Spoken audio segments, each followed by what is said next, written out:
the finished result after putting some LEDs on the back of Jeffrey's little thing. He got the floor indicator, an LED strip from a $7 kit from Amazon.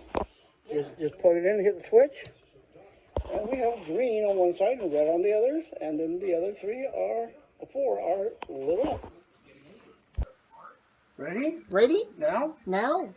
Just like that? Yep. Is that all you want? Yep. Look at this. Look at the colors. Very, very bright. Green on one side.